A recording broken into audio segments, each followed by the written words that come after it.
sure you have heard phrases like the elusive luhya unit, or you have heard phrases like the luhya unit mirage.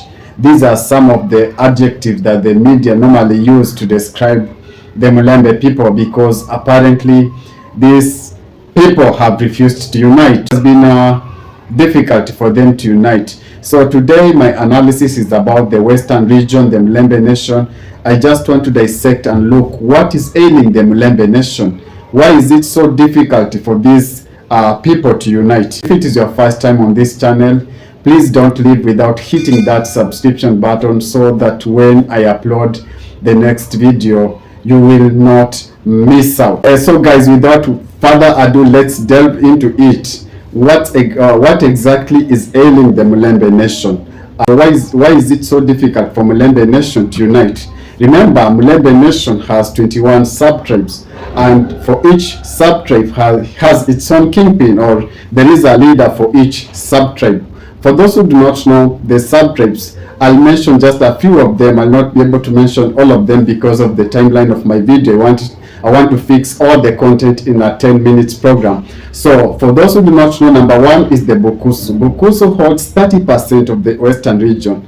To put it into perspective, like for every 3 Luhyas, 1 is Bukusu. And the Bukusu are mainly populated in Bungoma region and Trans Nzoia region. Those are the regions where the Bukusu are mainly residing, to speak. And apparently they have elevated Moses Masika Wetangula as their kingpin, or the Bukusu kingpin. Remember, in the previous general election, you saw the voting pattern. Moses Masika Wetangula managed to bring together a good bloc who voted for William Samoei Ruto. Beside the Bukusu, we have the Maragolis. The Maragolis is where Musalia Mudavadi hails from. This also is another larger population of region. I don't know their percentage as well, but they also hold a huge chunk of the Western region. From there we have the Abakisa, we have the Tajoni, we have the Samias, we have the Tiriki, we have the Wanyore. All those are the sub-tribes of the Luhya nation unit. As I said, I'll not be able to mention all of them because of the timeline of my video. But for each region, each region has its own perceived kingpin. That's why it's so difficult for the Mulembe nation to come together. Too bad for them, because this division has cost them on the national arena. When it comes to the national politics, the disunity among the Mulembe nation has really done them more harm than good. Remember, when it comes to the national population, the Luhya nation population is 14%. The Luhya nation is 14% of the Kenya population, meaning for every 14 Kenyans, 1 is a Luhya.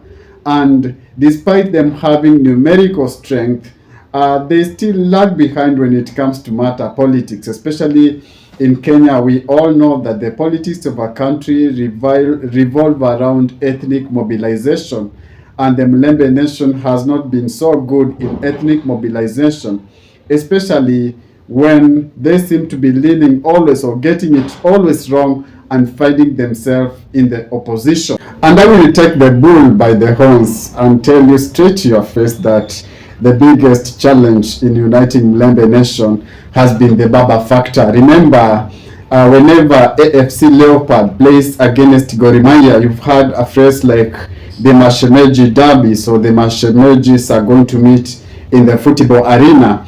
The word Mashemeji came about when Baba married. Remember, Mama Ida Odinga is a Luhya. That's why there is this phrase that has been going around the Mashemeji Derby. Baba married a Luhya, or Mama Ida Odinga is a Luhya from Kwisero. And this has been Baba's political mileage, or Baba's political strategy when it comes to courting Luhya nation. Remember, he's always been vocal and saying that he is the 12th or 11th son of Wanga, and he's also married to a Luhya. That's why he's been saying that he's a son of Mulembe nation. You may agree it or you may choose to disagree it, but Remember, those people who are in the rural region, or those people who are not well enlightened, normally fall for this trap. So with Baba's exit from the political arena, even as he goes for AU Commission Chair, are we about to witness the Mulembe Nation Unit? Remember, the Gen Z have decided that they are going to put their weight behind one Okiya Omtata. Okiya Omtata hails from Busia, and Okiya Omtata is the only candidate. Remember, Busia is an ODM stronghold, but Okiya Omtata managed to swim against the tide of ODM and was elected on a different party ticket, or an independent ticket. And when Baba is exiting the stage because of the AU Commission Chair job, are we about to witness the Mulembe Nation Unit? That's the question that so many lawyers are asking themselves. But for me, I still have a problem with the unity, because apparently, even as the young people are fronting the Okiya Omtata ticket, there's still Natembera, who is also trying to say that, who is saying that he's going to go for the top seat in 2027. There is Eugene Wamalwa, who is also saying that he's going to go for the top job in 2027. There is also Oparanya, who is also eyeing for the top seat in 2027. How we are going to bring all these people together, or how the Mulembe Nation is going to manage to bring all these people together, is the challenge that is going to face that region. So going forward, since the young people have said that they are not going to go after the tribe, but after an individual with qualified credential, or an individual who has a good reputation in leadership, and they have shown interest and put their weight behind Okiya Omtata, it's upon the luhya professionals to come together, swallow their pride, and embrace the young people's idea, rally their support behind Okiya Omtata. And I think this is going to bring about the unity in Mulembe Nation. I think also the young people from that region, it's time to think separate from the old mindset. Remember, the old mindset, whom I'll not mention in this video, are the ones that have been peddling this. Before you rise to the top, you have to engage this and this leader. I think it's time that these young people of the Gen Z, or the millennials of this time, can stand firm and say, enough with your tribal antics, or away with your tribal narratives. We are going to focus on an individual who has a good reputation, who is going to fight for Kenyans, who is not going to trick us or to con us into other presidential trick.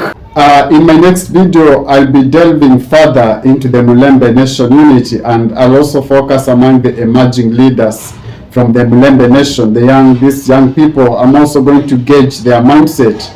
Are they thinking independently from the old mindset of the old people, or are they still stuck, or are they going to bring in fresh air, or a breath of fresh air to the Western region politics?